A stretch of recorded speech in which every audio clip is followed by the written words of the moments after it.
Hey guys, Colorado Dave here, just trying to do a follow-up on my big drama here with going into the shop again with this large Sebenza 31, which was my very first knife from these guys that I just got in January.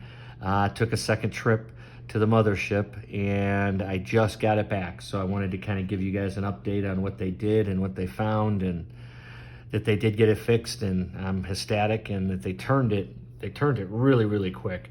They turned it in like 1 week. I mean, I think I got a label from them, which they took care of the label, the shipping out label. I got it to them in like 2 days.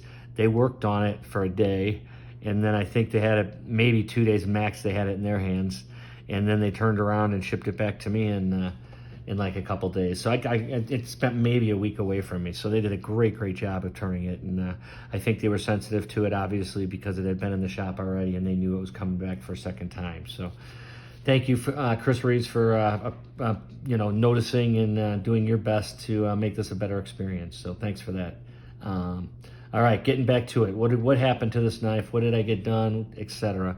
Basically, everything that I had done the first time, I felt like didn't get done. They just put some Loctite in there and called it a day, but they never made it to where it would worked properly. So when I got it back, I felt good about it for a couple days because everything was Loctited up in the right place to give it, a nice smooth feel. But once I took the knife apart and put it back together, I realized that everything was still the same, and that the tolerances were off because of this issue they have with the pivot bushing. So this is what basically it went in for. The pivot bushing needed to be sanded down, and that's what I'm understanding that they needed to do. And it's based on this Tessa issue, which is this one employee. But they basically have to sand down the bushing to get it to fit properly, or fit better at least than it did the way it was originally milled for this specific knife. And I think there's a handful of them like that, mine being one of them.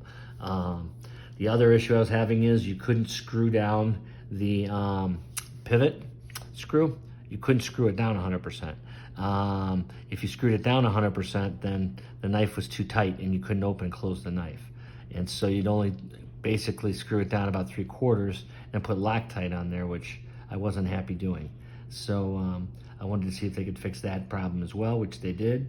And then as far as the stop pin basically, once I started Loctiting the bushing and the pivot, I was having issues with this coming loose, and the stop pin would want to come, after a period of playing with the knife for a while, would want to come loose on its own. And so then basically I was adding Loctite to that as well.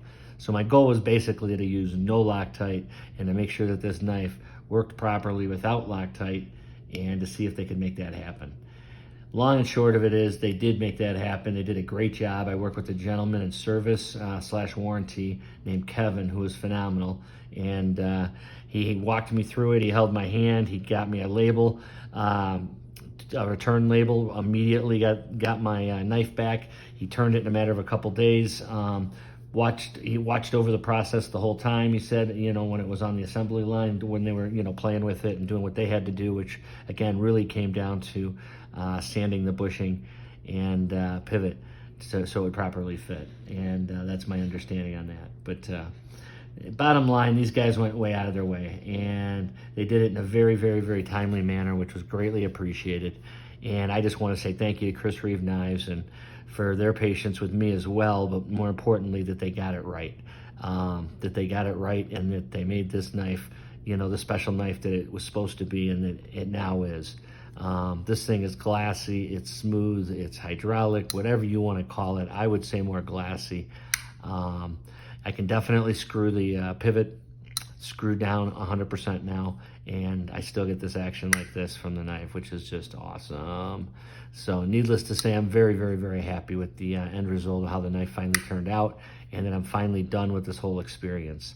Some of you may know that I had my other Sebenza, my small Sebenza, went into the shop and had a bunch of work done on it as well. So it was a little bit of an experience and a roller coaster with Chris Reeve Knives in general.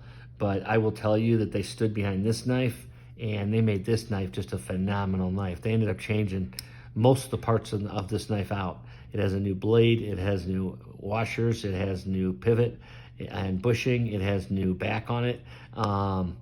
they did a lot to this knife. And guess what? It functions great.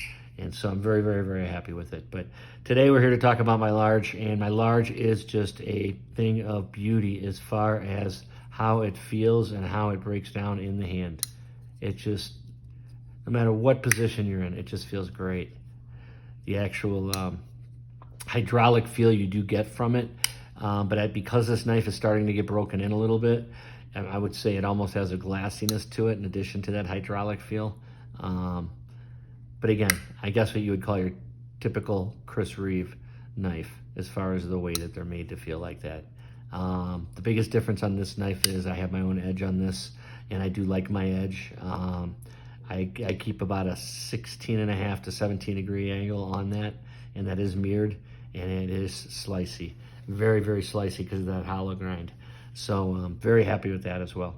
I'm rambling now, guys. Anyway, I just wanted to let you know, yes, Chris Reeve did a great job, a fantastic job of getting this back to me. They turned it in like 1 week, and they got the knife right. And so I am stoked. I will check back with you in a couple weeks to see if there's any surprises or anything weird happening with the knife. I'm certainly not anticipating that at all. I'm anticipating there being no issues whatsoever. But again, thanks for watching, guys, and that's the update on this knife, and hopefully once and for all we got this thing in my hand and we can start testing it and having some fun with it. I'm tired of sending these things to the shop, guys. I miss them, but I got them both back in hand, so today's a good day. We'll be in touch, guys. This is Knives in Our Lives, and this is Colorado Dave signing off. Thanks, guys.